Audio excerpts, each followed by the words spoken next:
the time I would have been like, your arm. And you would have been mad. You'd be like, I know. But I don't move my arm like you. I'm not all over the place. Well, I know. But you could at least... And magnetic work fine. Just once. For Christmas, I think I'm going to ask if you just listen to me one time. I will not. Santa Claus, please. If you're out there and if you're real, Santa.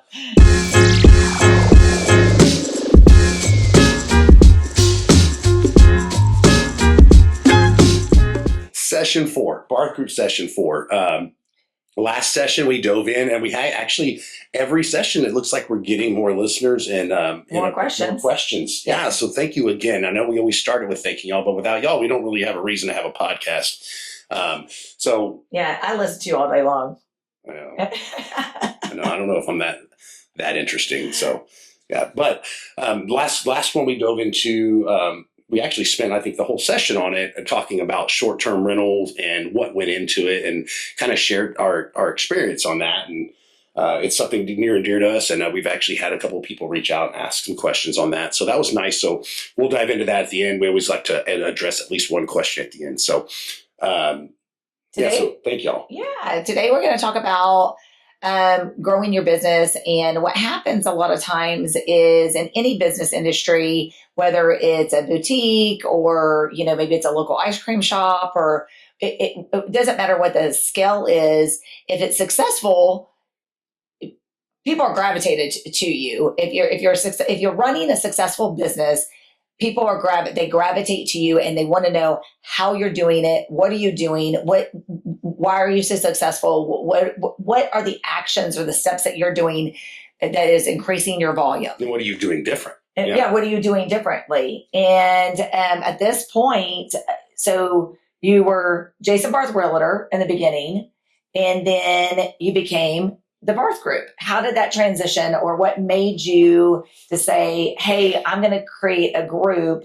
And what is a group? Like, what to the people that are listening, what does a group entail? Or kind of like, I don't know, like, what's the difference between Jason Barth Realtor? What do I get from Jason Barth Realtor? And then what do I get out of the Barth Group? Like, what's the difference? What do I get from that? As an individual in a business, and this pertains to any business, you're out there, your main goal is to grow that business, right? And if you do what you need to do and you do it correctly, that business is going to grow. Sometimes businesses grow really, really fast, and that's not a bad thing. It means you're doing what you need to be doing. But at that time, you've gotten it to that point where it needs to be, and you have the referrals, and you have the clientele, you have the branding, the marketing, you have everything in place.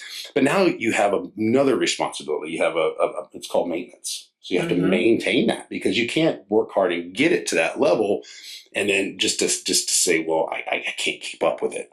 So, and I think that happens a lot, especially in smaller businesses. One of my biggest things is when you're synergizing or collaborating with others is you have to figure out what your strengths are and what hats you need to wear, because I know that sometimes I want to wear all the hats. I mean, I do wear lots of hats, but I want to wear all of them. But then I have to be reflective and really go, which hat do I wear best, and what is my strength and what is my weakness, and say, okay, I can't do this part. I need to actually hand this off to somebody else that can be a better resource. You're exactly right. So, when you're doing everything, when you're the cook, the dishwasher, the server, the cleaner, the waiter, the waitress, you're doing everything, right? And the one making the logos and branding. Right. So when you're doing everything, it's great. But what if you're a really good cook? You need to stick to cooking, right? And then you need to look past that and say, okay, I need to find a good waiter. I need to find a good server. I need to find a good dishwasher. I need to find a busboy, yada, yada. So that's what goes into building the team, because ultimately the main goal in doing it, whether you own a laundromat or whatever it is to better serve your client. Because when you wow that client and you have the communication, everything's streamlined. I hate the term one-stop shop. When people say that, I'm like, and I've caught myself saying it too. Like, you don't want to be just a one-stop shop. You want to be a conglomerate that people can come to and not have to go anywhere else for the sake of sheer convenience. And so that's what I wanted to create. So streamline it and have a place that, if someone came to, in my case, it was real estate. If someone came to purchase a home, I didn't want them to have to go to 15 different other places I want him to be like, do you know the old Living Color? Jamie Foxx, he played Wanda, and he's like, I got you. Remember? She's like, well, I got to go get gas. She's like, I got you. She pulls gas out of the thing. She's like, well, I got to go. I need some gum. She's like, I got you. I wanted to be, that from not Wanda, but I wanted to be. You might have a new nickname now. No. Have you seen how hideous his character is? Jamie Foxx's character in Living We're going to Color. all go Google that now. Oh yeah, y'all go Google Wanda on Living Color, and Jamie Foxx. He's just amazing. He did good on that. The scene with him and Tommy Davidson was great. But I wanted to be that place that people could come and not have to go anywhere else. Yeah. Because the more places you send your clients, the more it chances. Them. Yeah. Or not only that, if you're sending them to some place, and this was a big factor in that, was that if I'm sending them to Joe Bob that I've never dealt with, that's my reputation he's holding in his hands, right? So I could build a rapport with my client. I could gain their trust. And then I send them off to Joe Bob, and he drops the ball completely. That doesn't reflect on Joe Bob. Maybe have a viewer named Joe Bob. I'm sorry. Yeah, I love the name Joe Bob. I love the name Joe Bob.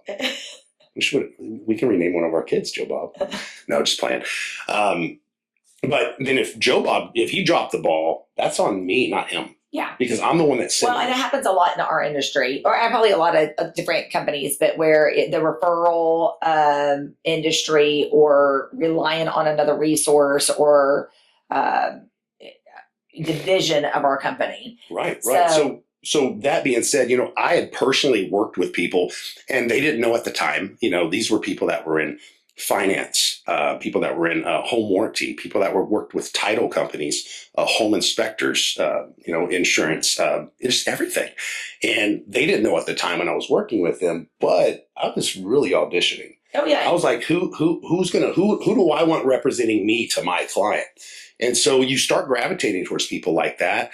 And so, we eventually found, a trusted finance team who's now we've been together for 9. Multiple trusted finance teams. Yeah. Yes. And then most of them we've been with now for 9 years. Home warranty teams. We have an escrow team that's played a very, very valuable role in our success. Being able to have a client come in and need something like deed restrictions or whatnot. And that customer service has to be just on point. I think that's probably the biggest thing, because we understand that in our industry, buying and selling a property or your personal home, these are like the biggest, not only financial decisions, but the stress. And like I always say, my job is to make it stress-free. The stress doesn't go away. Like we're not going to sugarcoat it, but we have our team to try to make everything as smooth as possible. And how you get that smoothness is one simple word. It's called communication.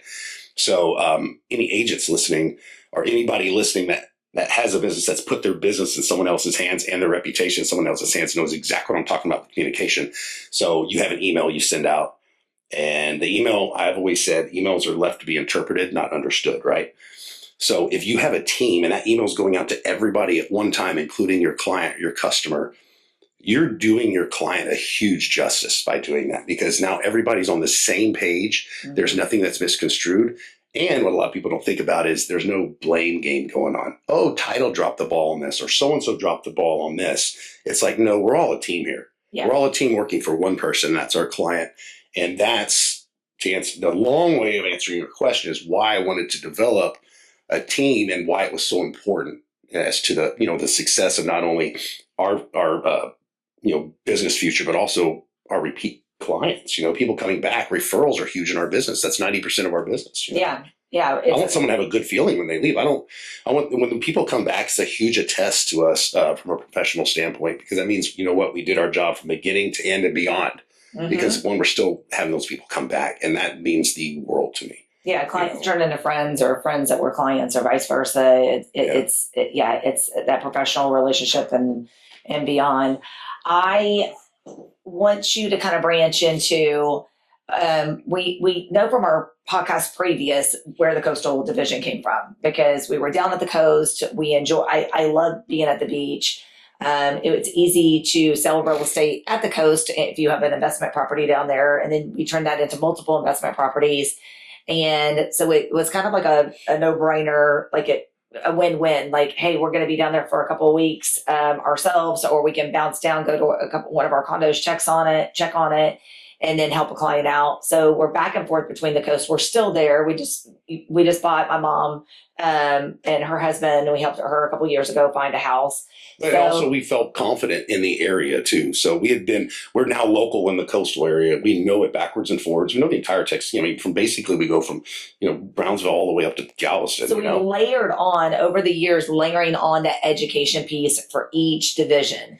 So which stemmed into several other things, because a lot of times, someone's going to want, if I'm planning on purchasing a coastal property, I'm not going to go find a land and ranch person, right? Yeah. So I'm not going to go find a land and ranch person. I want someone that's knowledgeable down in that area. On the flip side, if I'm looking to buy a 50, 100, 200 acre ranch or sell my 1,000 acre ranch, I'm not going to find just a residential person that has no experience. Or a new home. Yeah, you went to no new home. Experience, education, knowledge, anything in land and ranch, because there's a lot that goes into each conglomerate. And we're using real estate as an example because that's what we do 24/7.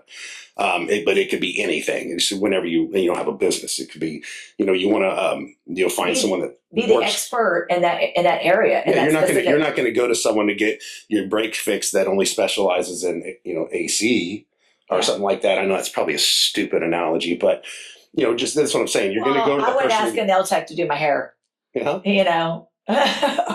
Or a hairdresser that doesn't do nails. It's got to be relative to what it is and the knowledge behind it. Yeah, totally.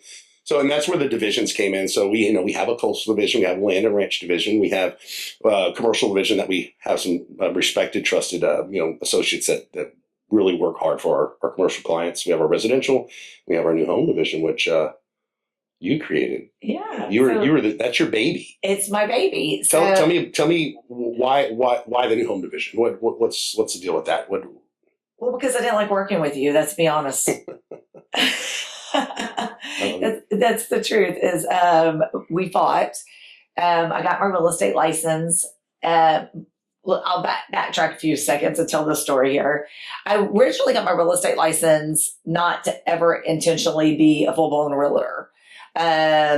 It was to help you out. And Jason, at that time, we've already kind of gone through that with podcasts, but about 5 years into it. Yeah, he was working so much and built the business up. And I said, well, you know what? What if I got my license? If something happens to you and you just need somebody that you trust to be there, and you can kind of facilitate and stuff. And so it was nice. I got my license, and he could go hang out with the kids for the weekend, and I could go open doors and show houses, and he can kind of guide me and tell me, hey, this is what you need to take a breather. Yeah. And you guided me and said, hey, this is what I need you to tell my client or show my client, or, hey, open a door. We have a showing. And it was nice. I got to understand a little bit of your world without being in it, submerged into it. I enjoyed teaching at that time. And with anybody that's left a district in teaching, I jumped from one district to another district and decided now I'm jumping into real estate. Well, pardon me. When you came on to help, it was great because it did alleviate a lot of that. But, going back to what we were talking about, being an entrepreneur and building something for 5 years from the ground up to where it was, I was very, very particular, and it was all on me 100%. I was particular in the way I wanted things. Well, not only it's not just a coworker, it's your spouse. It didn't work. We were like two mountain rams. I mean, I would say up, she'd say down. I'd say white, she'd say black. If you've ever taken the Enneagram test, we're both 8s. And we're both very dominant in our roles. We know what we want. We're good at listening and collaborating, but we're great at leading. And when you have two people that are trying to lead or navigate, it doesn't always work. Well, and it was my baby. It was what I built from nothing, and I was like very protective over it. And you would come up with ideas at the time were very good, but I was so one-track minded on the way I wanted it run and the way I wanted to do things that it really didn't work. And when I say it didn't work, it got to the point where you came to me and you're like, to hell with you. I'm going back to teaching. You can do this on your own. I did. Yeah. And that's exactly what I did. I did not sugarcoat what I just said. I jumped districts and I signed a new contract. Yeah. I went back for a couple years. You were like. And yeah, that's exactly it. I was like, I think I pissed her off a little bit there. I refuse, because what I didn't want is we have such a strong marriage. And what I didn't want to happen is I didn't want our marriage to suffer because I was trying to jump into the business. And I don't want to say your business, it was our business still, but I didn't want, and maybe it wasn't a place for it. And I was still walking the beach trying to make peace with everything and figure out where I still needed to be and where my calling was. And honestly, I've mentioned this before in the podcast we're both have such serving hearts. And it was like, I was trying to find that place. Is real estate really going to truly give me my purpose of serving? And it 100% does. And we'll get into that later. But when I jumped back out, then immediately. Can I interject for a second? You had been starting a project that, unbeknownst to me, that you were in a builder relation position, and you were going out daily, speaking to multiple builders, building those relationships with the builders. Basically, essentially, we didn't know at the time that you were creating our new home division. Yeah. Because, unbeknownst to me, you were doing that. Then I jumped back into teaching. I was such an asshole. I didn't, Yeah. And then the boom of real estate hit, and it hit the market unbelievable. And that's when you basically said, I need you. I had, and that was hard. And, even though we're going on 18 years of marriage this year. Oh gosh, is that many years? Yes, I put up with you for a very long time. Oh my God. But, even being on vacation, like I'm thinking like. Go to the beach. There's a condo there you can stay at. No, but I had to, that was hard because in a sense it was groveling and it was coming back saying, I was wrong. I need you. I will try harder to not be such an asshole. Can you please come back and do what you were doing? And it was on both parts too, because I wanted to come in, and I'm very good at assessing the situation and seeing what needs to be improved and fixing, right? That's my nature, is saying, hey, these things can be fixed. And you're like, whoa, but I don't think they're broken. And they always say, what's the rule of thumb? If it's not broken, don't fix it. And of course, it wasn't broken. I just thought that things needed to be tweaked. So I'm so sorry, I'm congested. So the second time around, I think the status quo was stay in your own damn way. No, let's go back. Is that what it was? Stay in your own damn way? The argument, and we Jason and I have this thing called the vault. So we don't bring up an argument. We put it in the vault and it stays in the vault. That's probably how we've made it to the 18 years, but it stays in the vault. But I'm going to open the vault for a second. I'm going to open the vault for a second to share. At one point, he said, you need to be in the trenches a little bit longer. Fellas, have you ever said anything and as it's coming out of your mouth, you're like, no, go back in. Please don't come out like that. And then it just happens and it goes out. And then the look on your wife's face. Strong-willed. I'm like, I'm a very educated person, as we know. I've worked in a lot of different establishments, and I was like, I'm not going to ever be in the trenches, and I'm not in the trenches now, and I don't need to be in the trenches. I immediately regretted that when it came out of my mouth. That's right. We're going to put it back in the vault today. We're not going to bring it back out. Scramble the combo. Yeah, we're going to put that back in the vault. Okay. But that was probably that moment. I was like, nope. And then when you said, okay, I shouldn't have said that, and I jumped back in. We'll move fast forward. With agreements to stay in our lanes, respect each other's decisions and ideas. I said, and be open-minded. I said, I can do this, but we have to work together, but separate.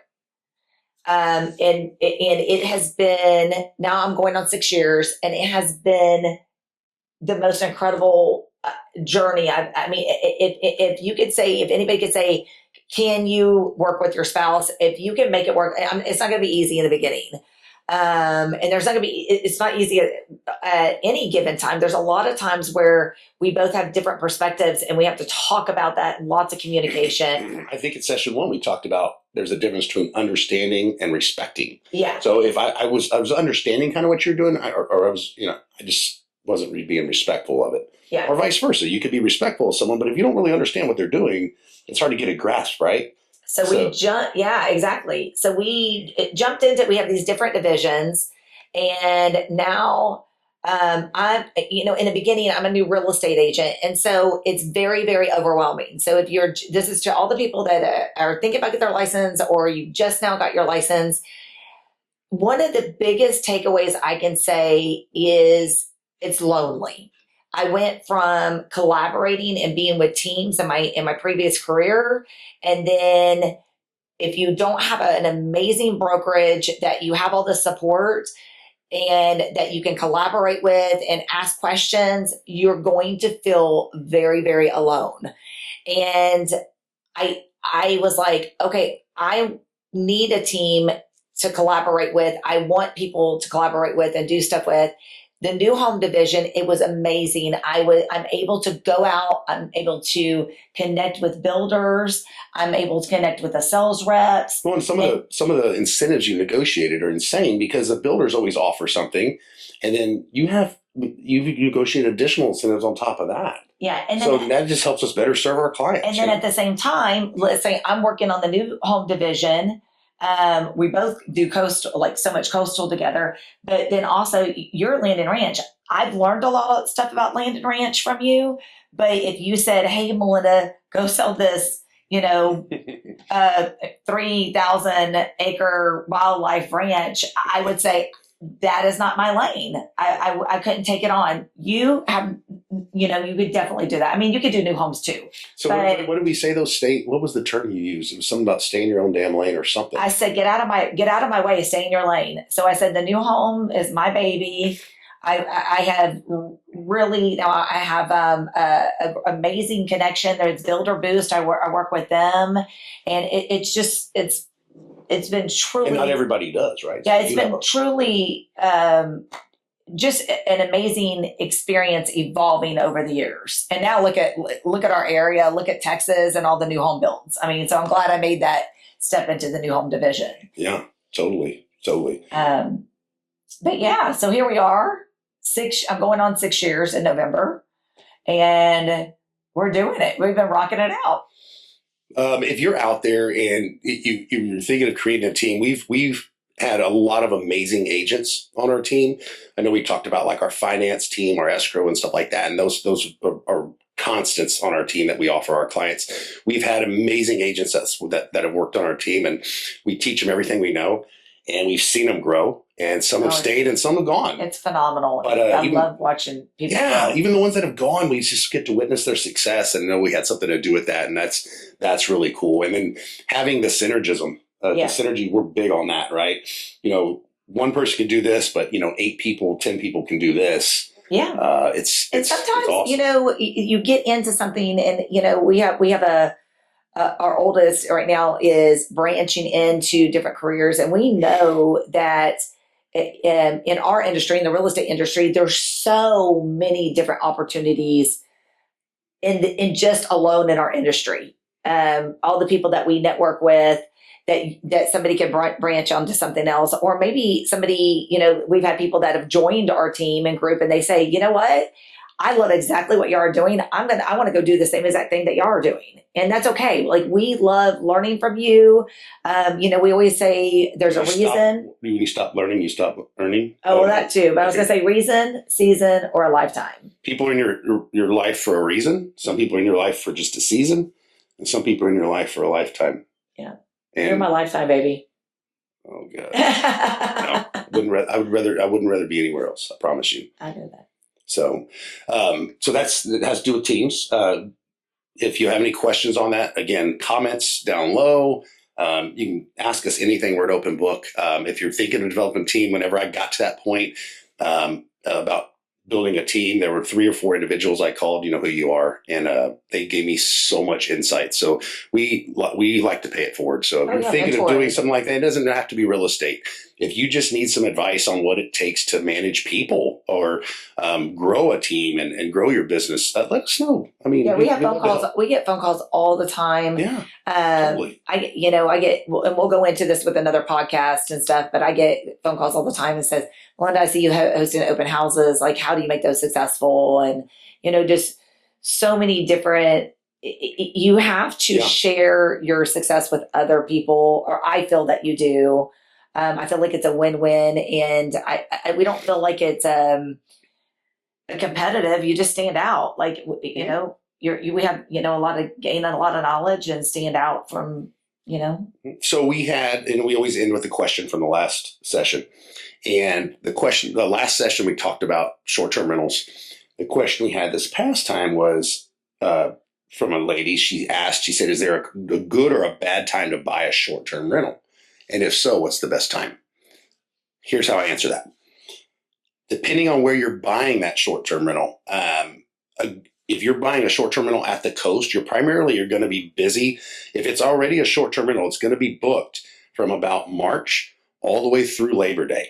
So those aren't really good times to try to go purchase a short-term rental because they're constantly booked with guests, and there's just really no way to get in there to see it. Unless you book it. Unless you book it and go stay at it. Which we've had done. We've had people do that. So, and then a lot of those short-term rentals are sold fully furnished. So a good time, to answer your question, a good time to buy a short-term rental, if it's like a coastal or vacation property, is going to be from that October to like January, maybe February. And the reason I say that is because if you buy it fully furnished, you're going to want to go in there in the quote unquote off season. And do what you want, make it your own, right? Yeah, make it your own. Winterizing for the summer. Right. Ramp up the booking, get it ready, start your advertising on social media and do all that. So if you had to ask me the right times, I would say unless you're at a place that was just a vacation spot year round, it would be October to maybe January, February. You could find some good ones on the market. We can help you, but we can find some good ones on the market. They've been on the market for 90 days, whatnot at that point, and really negotiate a good price for you, get you in time for the spring break in March. So that answers the question on that. So I'm going to chime in real fast. Here in New Braunfels, we have so many brand new opportunities. These are actually brand new builds just with new home division in Psalms Landing. So if you're thinking about and Garden House too. Yeah, Garden House, Psalms Landing. It's over there by Creekside. Perry Homes has some new. I know Perry Homes. You wouldn't think they would have short-term rentals. Didn't you just negotiate like it's like up to $3,000 or $4,000 on top of what they have? Yes, we can do incredible savings. Get you in, and they're short-term rental capable, right by Creekside, by Green. You know, establish some marketing and property management. So if that's something that you're interested in. Thank you. I forgot to mention that. Yeah, it's just incredible, the opportunities. So definitely keep the questions coming. Thank you so much for your support. Subscribe, guys. Please subscribe. We're going to keep these coming. This is session 4. We didn't even think we were going to make it to session 4. So that's awesome. So keep it up. Thank you so much for your support. We're going to keep giving back. If you have ideas on sessions, we're open to them. Yeah, or guest. If you want to be a guest on our podcast. Yeah, we're going to start doing guests here now. We wanted to tell you our story first, and now we're getting into more, topics to discuss. So we're going to be maybe bringing some guests on board too. So if y'all have any ideas on what you'd like to hear or see for those on YouTube right now, let us know. But until then, thank y'all. Appreciate you. Love you.